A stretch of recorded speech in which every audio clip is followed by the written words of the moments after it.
100 people stood barefoot in a line, trembling. Some wept. Others tried quietly to recall a prayer, though they knew it would only worsen their fate. Before them, cauldrons boiled, and on the tables awaited cups of tangina, a sacred poison, a mixture of resin, roots, and madness. One by one, they had to drink it and wait. If they vomited, they were innocent. If not, guilty.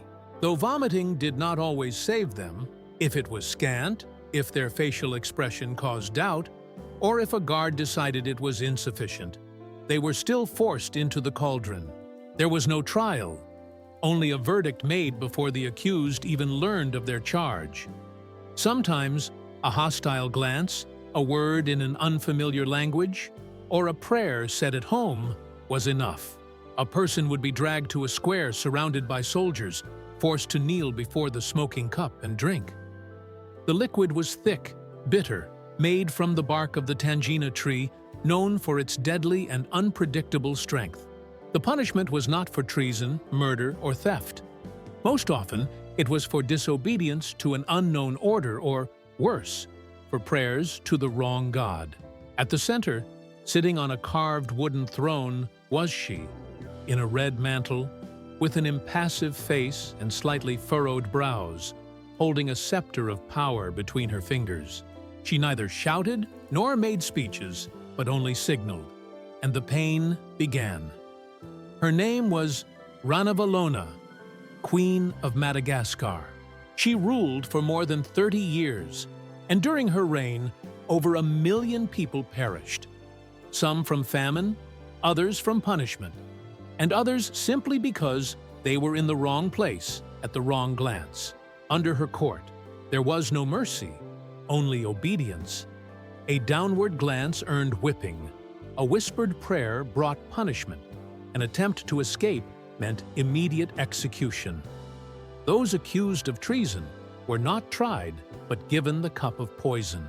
All in the name of justice, all in the name of Ranavalona. Madagascar became an endless hell, and at its center was this queen. For some, a protector of the people. For many, one of the cruelest women to ever take the throne. Who was Ranavalona? Ranavalona was not born among crowns and thrones. She was the daughter of a man who held a spear, but not the law. Her father was a simple soldier of the Merina Kingdom in Madagascar's highlands, a region of dense hills, isolated villages, and alliances made with knives rather than words. But she had what others did not: loyalty. During a conspiracy to kill King Andrianam Poinimarina, her father betrayed the conspirators. This seemingly insignificant act changed the course of the entire island's history. As a reward, the king took his daughter into the royal family. Ranavalona went from living in a hut with a dirt floor to walking among stone columns, dressing in silk instead of linen, and becoming a princess, though she had no royal blood. She grew up among courtiers, concubines, officials, and servants, all entangled in an endless game of power and suspicion. She stood out for neither beauty nor charisma, only silence, observing, listening, and remembering. Over time, she was promised to Prince Ralambo, the heir to the throne. It was not a marriage of love, but a political move which she accepted without protest, understanding that marriage was just another way to advance in life. When Ralambo became king as Radama I, she officially became queen, but held no real power. Radama was young, impulsive, and increasingly fascinated with Europe. He opened the kingdom's doors to missionaries, signed treaties with England, allowed embassy establishments, and introduced customs that changed the heart of the Merina Kingdom. He built schools on the British model, endorsed Bible education, surrounded himself with European advisors, some considered enlightened. Madagascar began modernizing. Ranavalona watched silently, said nothing, but saw everything. She saw how outsiders grew in influence, how traditional values weakened, how rights and beliefs of her people were displaced by new morals and rules brought from other continents. She saw Radama turn away from her, favor other women, take lovers, make important decisions without her, keeping her close out of respect for protocol, but distant from all that truly mattered. She did not respond with jealousy, but showed patience, building her ties in the shadows. She cultivated loyalty among local military leaders, elders skeptical of change, spiritual leaders who saw the arrival of missionaries as a direct threat to the people's identity. Gradually, she wove a web of influence and waited for her moment. In 1828, King Radama died without a legitimate heir. The court plunged into chaos. Rival princes placed their pieces on the battlefield. Some claimed the throne by blood, others by force of arms. Ranavalona had no royal bloodline, but possessed information, allies, and unwavering determination that none of her competitors understood, until it was too late. At night, her followers seized the palace, locked the doors, silenced voices. One by one, claimants to the throne vanished. One was killed in bed, another found hanged, the fate of the rest unknown. There was no war, no rebellion, only disappearances and silent deaths.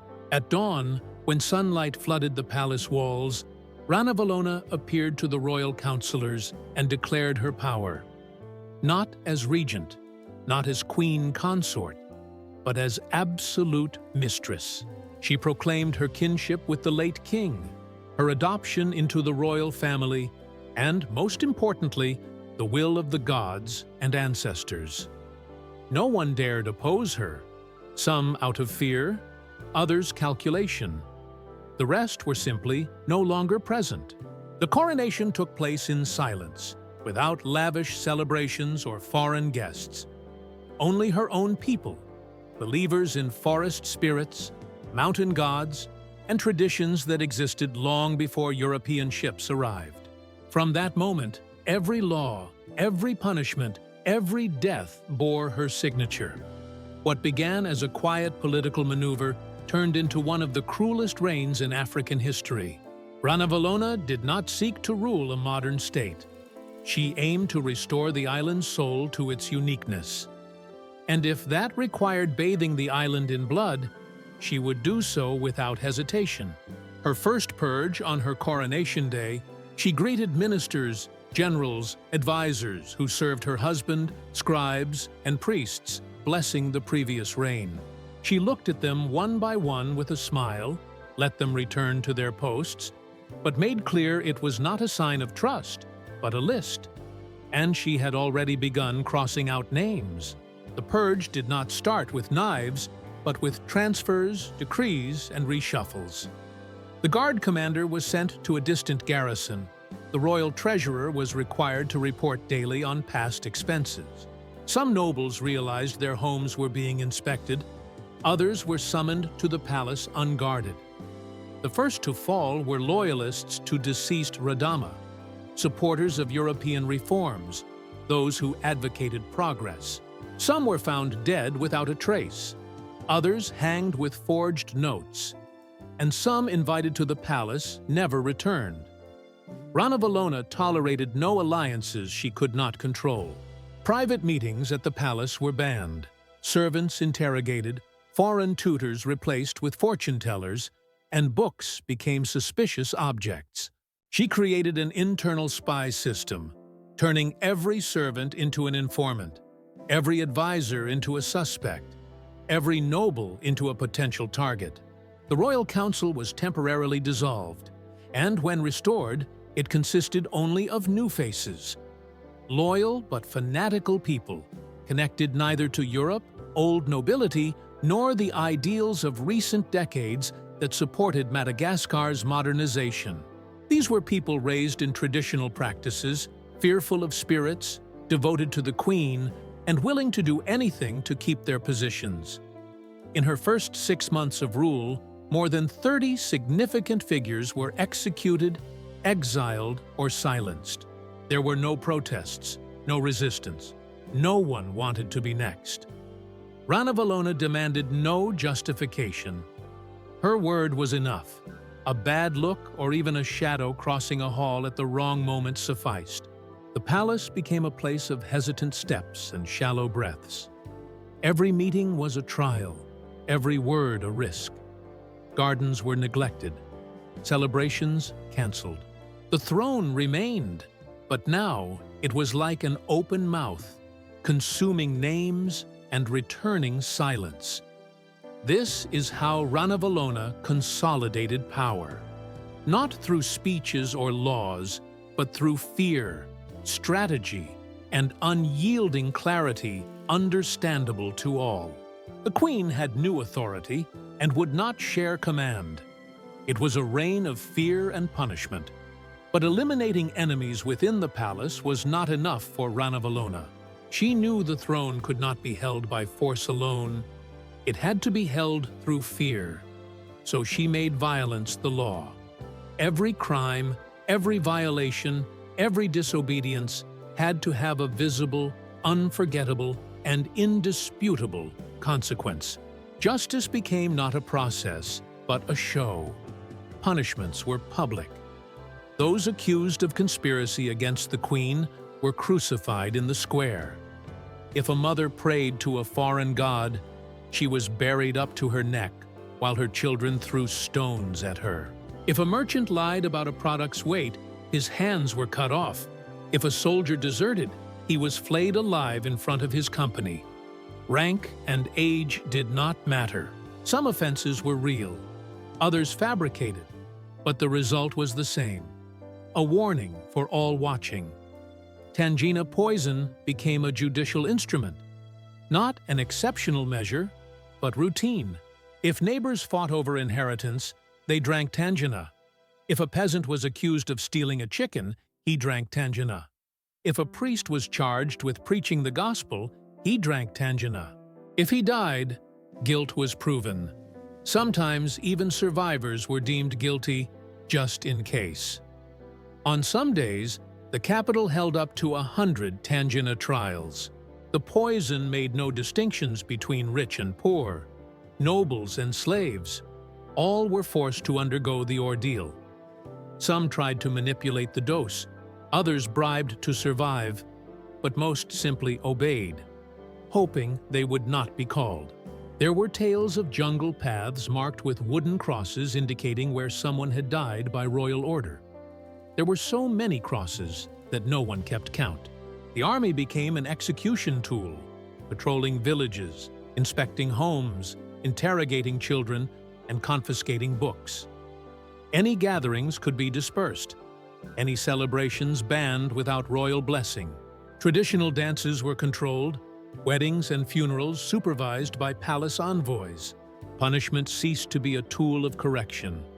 It became a means of communication, a reminder that no word, look, or silence would escape Ranavalona's control, and it worked.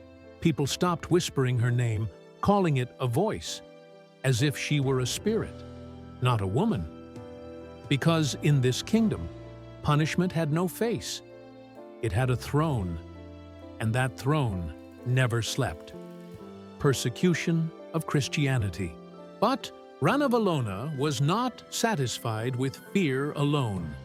There was another threat that whips and spears could not stop: foreign ideas.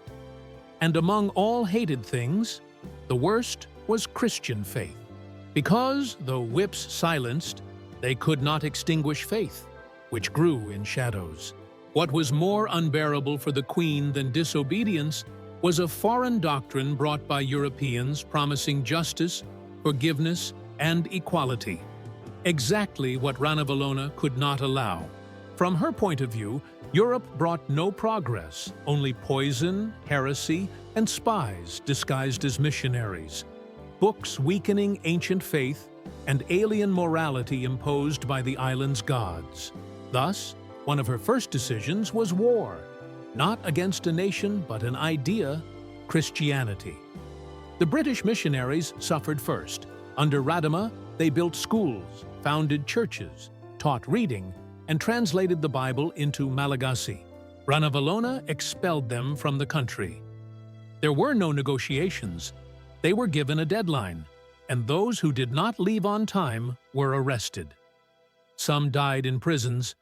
Others were publicly executed. Those who fled left behind communities without protection. But she did not stop at driving out preachers.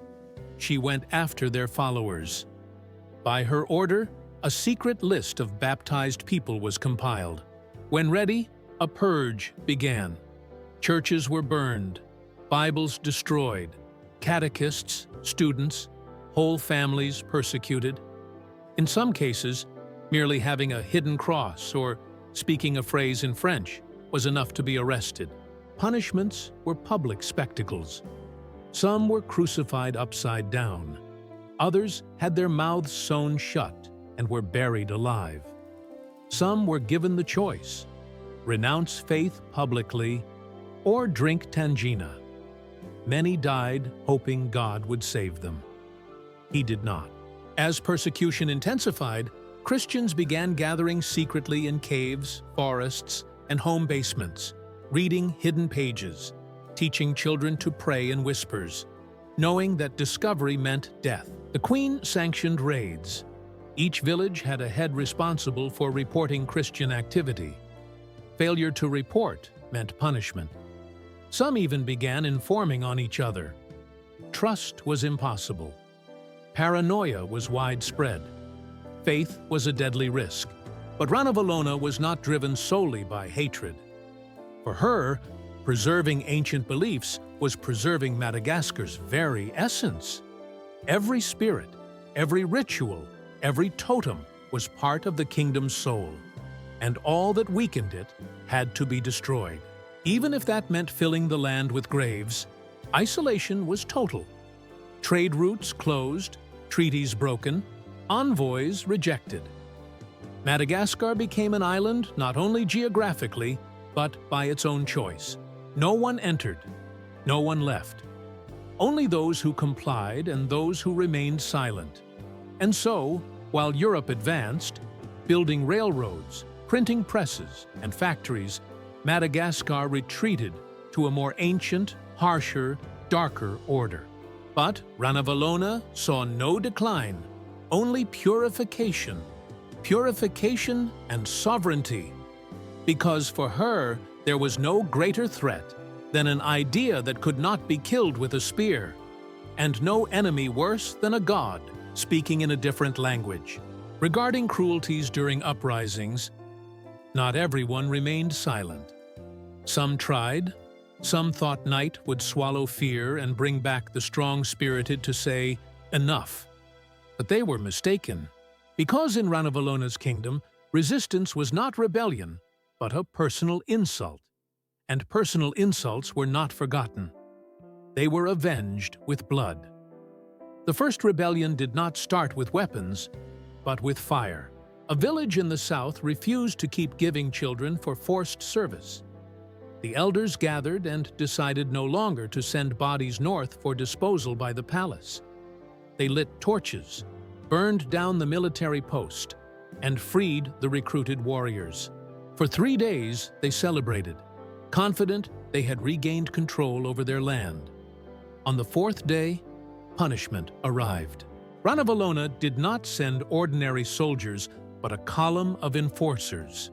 30 men in red, carrying no shields or banners, only spears, ropes, and clear orders. The first who spoke was beheaded in the square. The rest were gathered in the village temple not for talks, but for burning. Families were locked inside, and the temple set aflame with palm oil.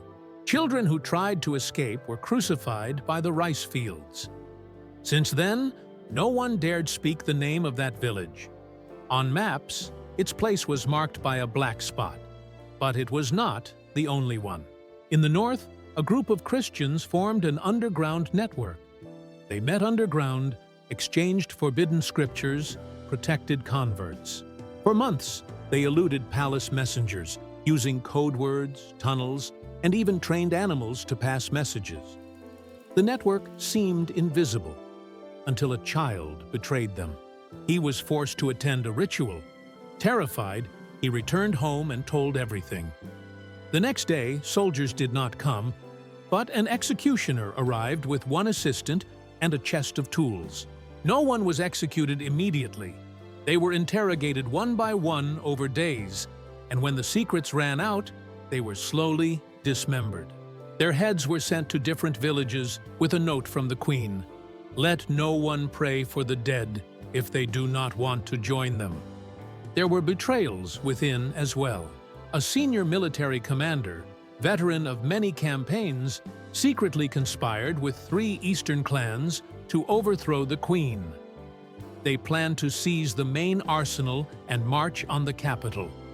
They had weapons, allies in the palace, and a plan.